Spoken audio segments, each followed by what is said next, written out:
Assalamualaikum warahmatullahi wabarakatuh. Waalaikumsalam warahmatullahi wabarakatuh. Bismillahirrahmanirrahim.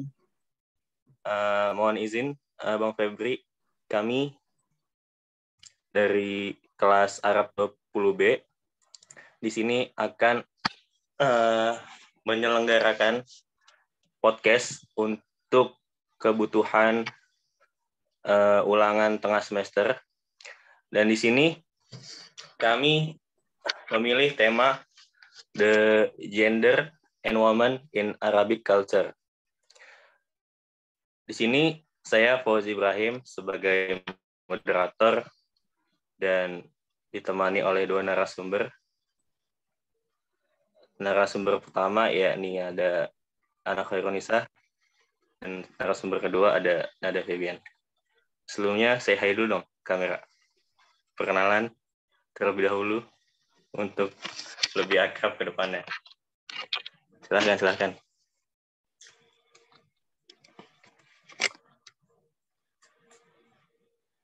Nah, perkenalan, Nak. Ya, saya Ana Khairunisah sebagai narasumber pertama. Saya Nada Febian sebagai narasumber kedua. Oke, selanjutnya tanpa berpanjang lebar,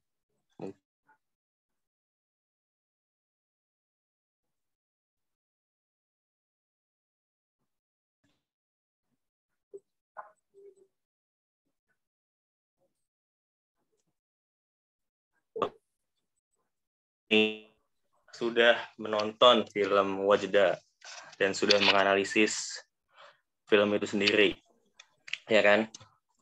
Nah, menurut kalian berdua, bagaimana sih pendapat kalian tentang film Wajda ini? Soalnya ini kan berkaitan dengan judul podcast kita malam ini, di mana itu ialah The Women and Gender in Arabic Culture.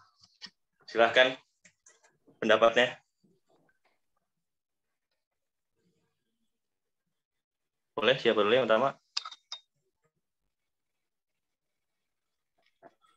Baik, terima kasih atas pertanyaannya. Jadi,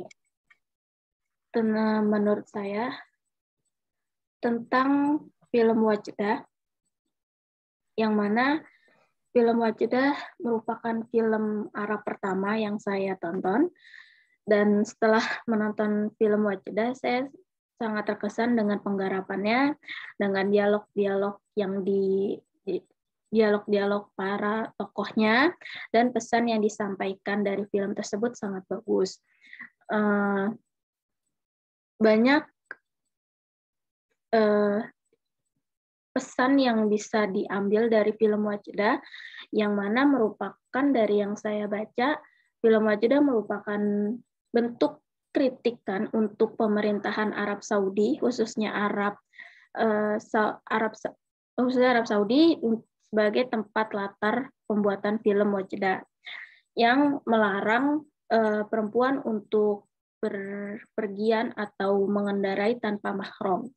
Nah, kan film Wajda sendiri ini kan tentang seorang anak perempuan berusia 10 tahun yang ingin memiliki sepeda untuk bermain dengan temannya yang bernama Abdullah. Tapi karena budaya patriarki di Arab Saudi sendiri yang melarang, jadi sulit untuk Wajda untuk bisa mendapatkan keinginannya itu. Tapi di akhir film, Wajda bisa mendapatkan sepedanya dan bisa bermain dengan Abdullah, walaupun ibunya sempat melarang Wajda untuk mempunyai sepeda itu. Dan dari beberapa yang saya baca, Wajda masuk beberapa nominasi internasional, dan menurut saya itu keren untuk bentuk dari film Arab sendiri, itu keren. Oke. Mungkin narasumber kedua, Nada Febian, ingin langsung. Saya izin menjawab ya.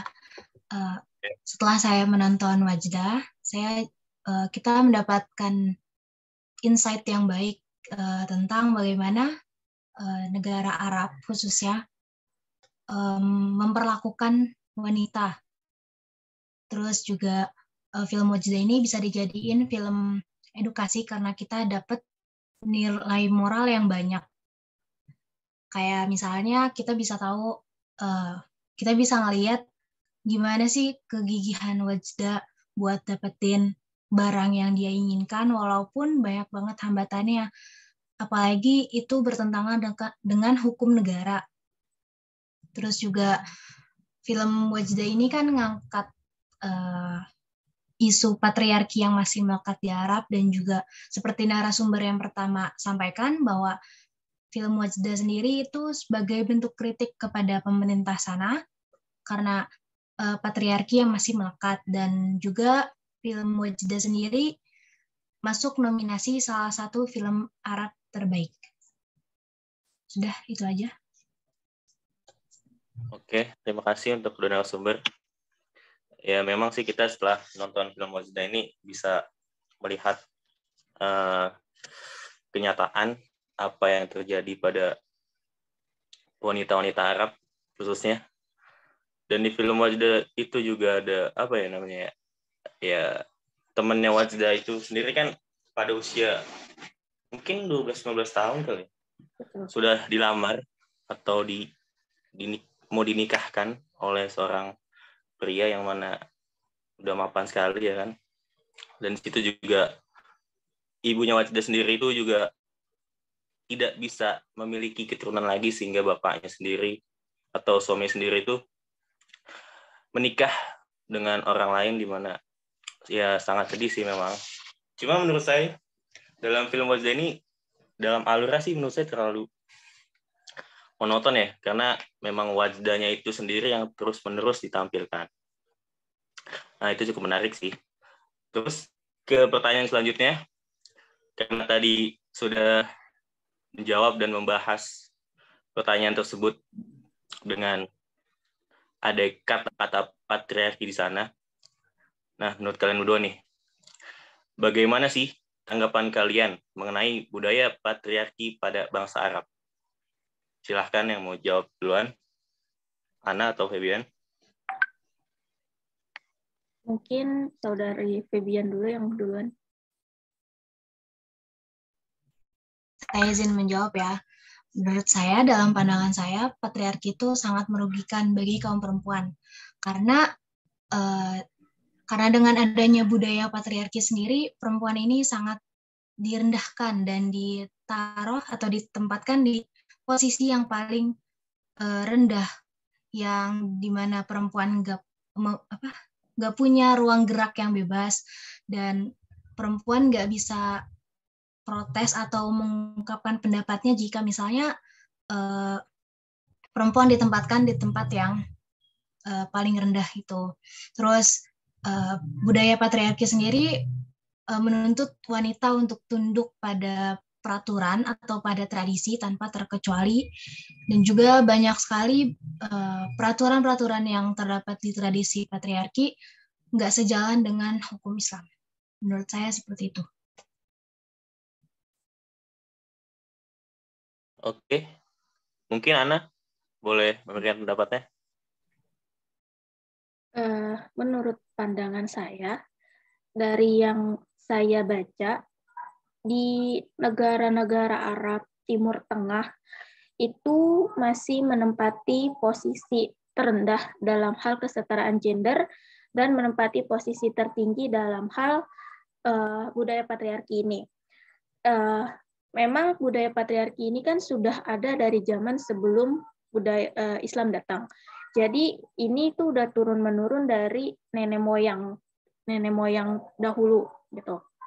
Terus juga budaya patriarki telah melekat pada diri individu budaya bangsa Arabnya sendiri, dan didukung dengan adanya ayat Al-Quran seperti larangan perempuan untuk keluar rumah tanpa izin suami, larangan perempuan untuk keluar perempuan tuh harus keluar dengan mahramnya, dan ditambah kayak suami atau laki-laki itu sebagai kepala keluarga, sebagai pelindung, jadi semakin memperkuat peran laki-laki semakin memperkuat budaya patriarki ini sendiri gitu. Terus dan sejak dulu di budaya Arab sendiri kalau memanggil nama seseorang itu disertai dengan bin dan binti, yang mana menyebut seseorang disertai dengan nama ayahnya gitu. Nah, karena itu jadi semakin budaya patriarki semakin kuat mungkin menurut saya. Terus juga kurangnya pemahaman dari laki-laki dan perempuan tentang kesetaraan gendernya sendiri. Tetapi semakin berkembangnya zaman, ada beberapa sekelompok orang laki-laki yang berpendapat, yang berpikiran bahwa perempuan diperbolehkan bekerja karena masih kekurangan ekonomi di keluarga mereka, sebab hanya lelaki saja yang bekerja tapi perempuan tidak, jadi mereka masih kekurangan keuangan gitu. Terus juga rasa takut yang dialami para perempuan Arab untuk menyuarakan pendapat mereka dan suara hati mereka.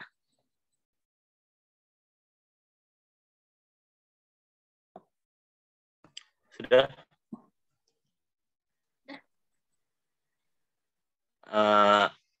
Ya sama seperti pandangan saya juga sih sebenarnya mengenai patriarki ini, yang dimana seharusnya dihapuskan lah, atau setengahnya dipilih mana budaya yang masih cocok atau mana budaya yang tidak cocok untuk masih dilanjutkan itu sendiri ya kan. Selanjutnya mengenai kesetaraan gender nih. Kalian ini kan sebagai perempuan ya kan, yang dimana pasti sangat menolak patriarki itu sendiri ya kan. Nah sebenarnya apa sih yang kalian inginkan gitu dari penolakan kalian terhadap patriarki ini? Boleh mungkin jawabannya dari dua narasumber? Ini pertanyaan buat dua narasumber langsung ya.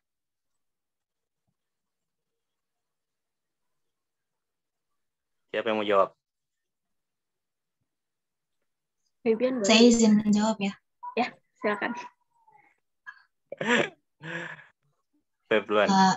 Dari yang saya baca di beberapa jurnal, para feminis memperjuangkan haknya untuk bisa menyetarakan gender itu karena dilihat dari banyaknya diskriminasi terhadap perempuan, di mana perempuan diperlakukan tidak baik, dan misalnya kalau ada kasus yang korbannya itu seorang perempuan, banyak juga orang yang berpendapat bahwa oh perempuannya ini yang salah atau perempuannya yang mancing kayak gitu. Jadi kayak para feminis tuh memperjuangkan biar kaum perempuan ini tidak direndahkan lagi dan tidak didiskriminasi lagi, sesuai sama yang pada tahun 1979 PBB itu memperjuangkan juga menghapus diskriminasi terhadap perempuan, dan hal ini juga didukung oleh banyaknya negara-negara yang setuju sama PBB kalau misalnya diskriminasi terhadap perempuan ini harus dihapuskan, kayak gitu pendapat saya.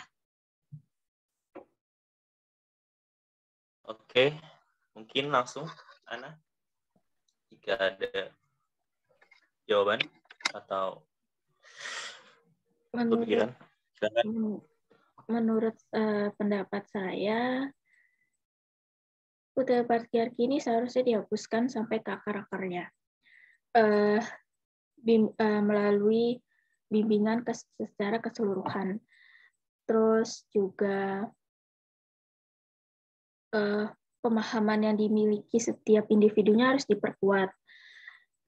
Dan dari pemerintah, dari negaranya pun juga harus mendukung gerakan feminisme itu, sebab karena kan gerakan feminisme itu kan masih, feminisme ini kan masih dibilang gerakan kecil, jadi masih kalah dengan kelompok mayoritas, dan Jadi masih banyak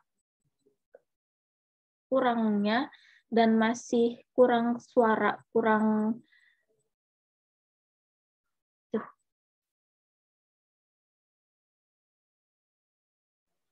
Halo? Putus-putusan. Oh. Udah. Tadi. Sampai kurang apa gitu lupa gue.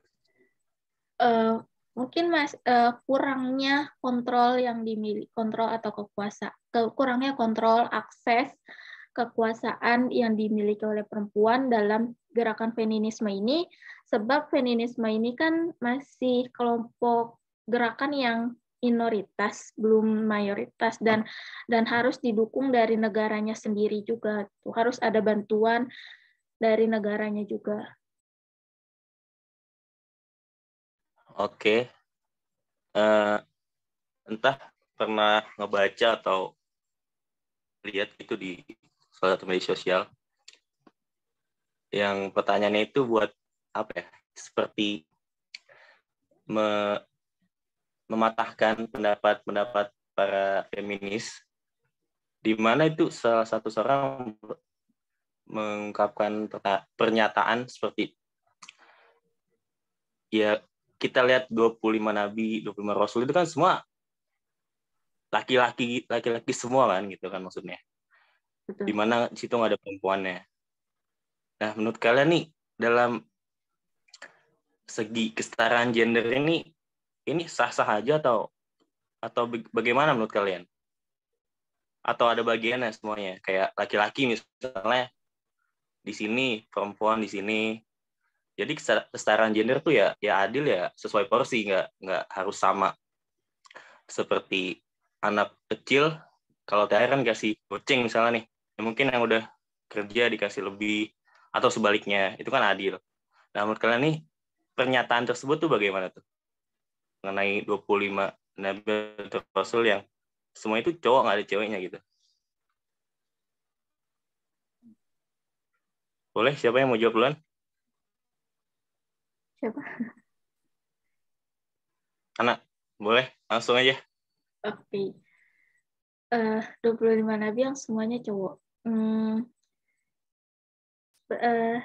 Mungkin kalau pada saat itu kan untuk menyebarkan agama Islam.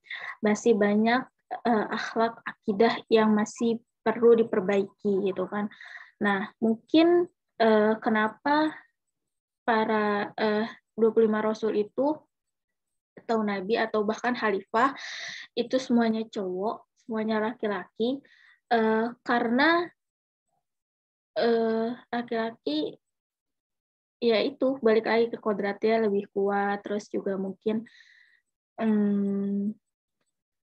sebagai pemimpin ya sebagai kodratnya laki-laki, dan sebenarnya balik lagi ada kok pemimpin-pemimpin Islam yang perempuan, cuman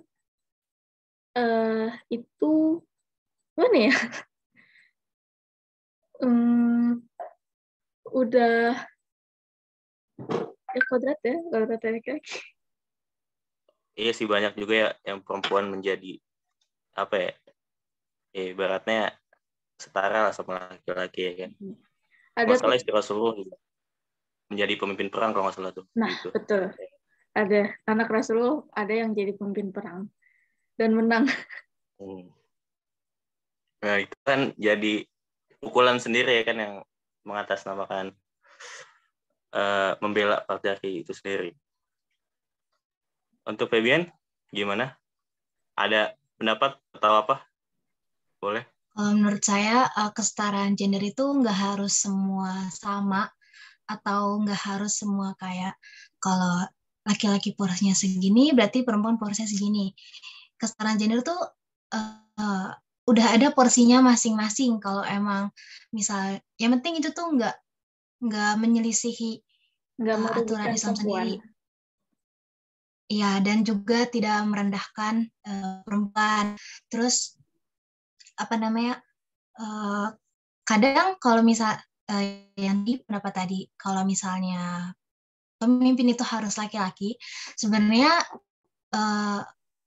dari pemerintah Arab Saudi sendiri mereka menetapkan kalau misalnya pemimpin harus laki-laki, itu karena mereka khawatir misalnya perempuan yang jadi pemimpin, perempuan akan melupakan kewajiban mereka sebagai ibu rumah tangga atau nantinya akan mengurus rumah tangga dan malah jadi lebih fokus ke mencari nafkah dan kejar karir gitu. Sebenarnya karena mereka takutnya wanita itu mengadopsi budaya barat gitu dan nantinya malah muncul bibit-bibit menyelisihi Islam gitu. Menurut saya seperti itu. Oke.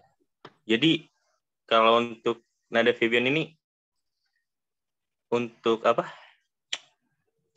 Wanita itu sebaiknya memang mengurus pekerjaan rumah atau boleh bekerja juga atau bagaimana? Soalnya tadi kayaknya sepertinya ada pendapat yang mengharuskan wanita itu ya di rumah aja untuk mengurus anak. Soalnya anak kan penting juga ya untuk kedepannya ya kan? Menurut saya sendiri boleh saja wanita bekerja, tapi dengan syarat tidak melupakan kewajibannya di rumah. Seperti kalau misalnya memang dia seorang single parent atau dia tulang punggung keluarga, itu sangat diperbolehkan dia untuk mencari nafkah gitu. Tapi tetap nggak meninggalkan semua pekerjaan yang di rumah gitu. Tetap ada porsinya masing-masing gitu. Oke. Sebelumnya jelas nggak tadi suara Febian? Suara Febian jelas, cuman suara Fauzi putus-putus. Oh, dikit tapi. Putus ya. Sekarang udah lancar. Oke. Ya udah, kita langsung next ke pertanyaan mengenai patriarki itu sendiri ya kan. Nah, bagaimana sih dampak dari bangsa Arab ini yang masih menerapkan sistem patriarki itu sendiri? Apakah ini berdampak negatif atau positif untuk kemajuan bangsa Arab itu sendiri atau malah memundurkan bangsa Arab itu sendiri? Oke, boleh pendapatnya? Ana atau Febian? Yang pertama. Febian duluan lagi nggak apa-apa. Kalau menurut saya, Mbak Febian. Terdengar jelas nggak suaranya? Jelas. Kalau menurut saya sendiri, dengan adanya patriarki ini berdampak negatif bagi perempuan karena perempuan dipersempit ruang geraknya dari semua aspek, kayak misalnya perempuan nggak memiliki kedudukan di luar, kayak misalnya yang tadi saya bilang, kalau kerja tuh ditempatin di posisi yang rendah, terus juga perempuan nggak bisa keluar rumah dengan bebas tanpa adanya mahram gitu. Sebagian hal tuh bikin menyulitkan perempuan gitu, apalagi kalau misalnya perempuan tersebut tidak punya mahram, jadi menyulitkan perempuan untuk keluar rumah tanpa mahram. Dan dari perkembangan negara sendiri kurang tahu signifikannya itu memundurkan bangsa Arab atau malah memajukan bangsa Arab. Tapi kalau sekarang dari segi pekerjaan itu sudah diperbolehkan wanita untuk bekerja di luar rumah, misalnya di rumah sakit atau bahkan di bidang politik. Menurut saya seperti itu. Oke. Untuk Ana bagaimana pendapatnya? Menurut saya dampak budaya patriarki di Arab sebenarnya lebih banyak 50-50 sih mungkin.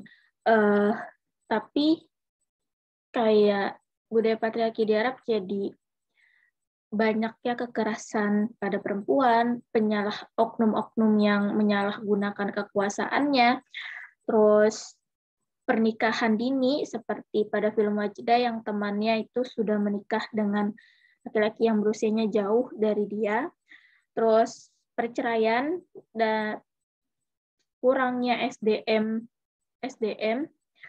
terus juga variasi pekerjaan yang kurang, dan semakin mempersempit akses kontrol kekuasaan yang dimiliki oleh perempuan, dan perempuan jadi kurang leluasa untuk bersuara, berpendapat, dan menyampaikan haknya semakin berkurang. Oke, terima kasih pendapatnya. Saya juga setuju dengan pendapat kalian berdua, di mana kalau menurut saya itu ya, Bang Sarap, untuk saat ini dan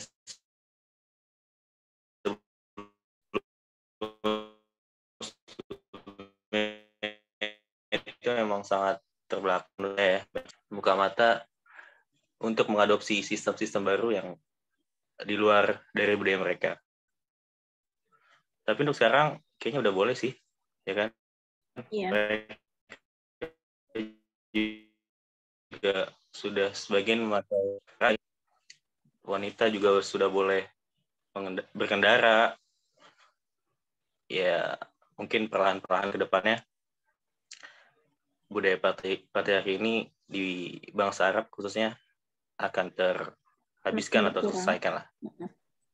Ya, semakin berkurang tuh. Oke, mungkin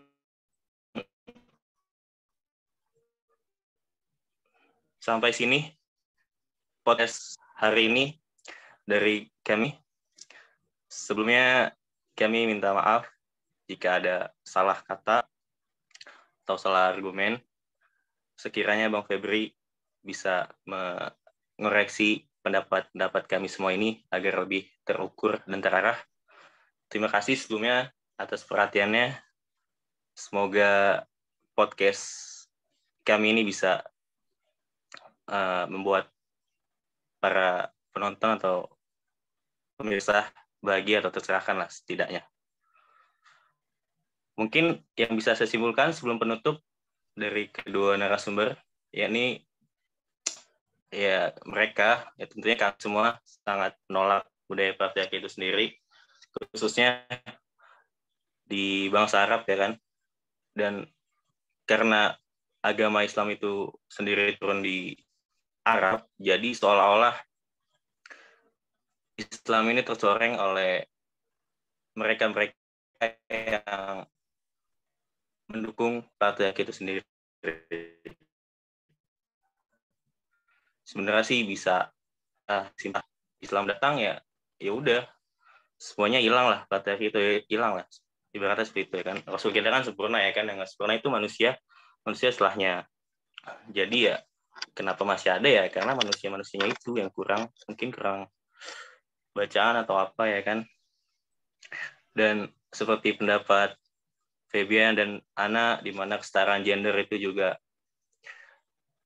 bukan berarti saling merebut posisi, bukan, tapi kesetaraan gender itu ya kita saling bagi porsi, di mana laki-laki porsi utamanya di mana dan perempuan porsi utamanya di mana.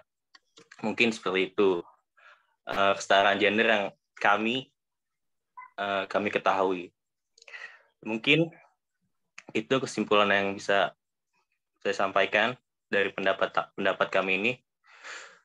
Sekiranya jika ada salah kata mohon dimaafkan. Wassalamualaikum warahmatullahi wabarakatuh. Waalaikumsalam warahmatullahi wabarakatuh.